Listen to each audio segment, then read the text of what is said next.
Shpallet fajtor, Lauren Dervishaj dhe Julian Meçe për tentativën e ekzekutimit të ish prokurorit Arjan Doja.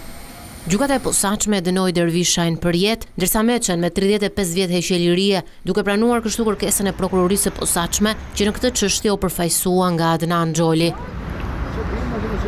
Më 1 nëntor të 2019-s, te mbikalimi i Shkozetit u qellua me breshëria automatiku ndaj automjetit me të cilin udhëtonte ish magjistrati Doja, së bashku me Aleksandër Lahon, që njihet si Rumi i Shijakut. Nga atentati mbeti i vdekur shoferi i prokurorit Andi Maloku. Në sallën e gjyqit, i ati i tij tregoi se ai ishte punësuar vetëm 1 muaj më parë, ndërsa vetë Arjan Doja shpreu ngushëllimet e tij për djalin 24 vjeç që ndroi jetë disa ditë pas ngjarjes. Në rrëfimin e tij për togat e zeza të gjykatës së posaçme, tentativën për vrasje, Arjan Doja e lidhi me profesionin e tij si prokuror. Më 6 maj të 2022-shit, ai u shkarkua nga vetingu pasi ngeli në kriterin e pastërtisë së figurës. Atentati ndaj tij u zbardh nga rënja e SKCC-s ku u provua ekzistenca e krimit të organizuar.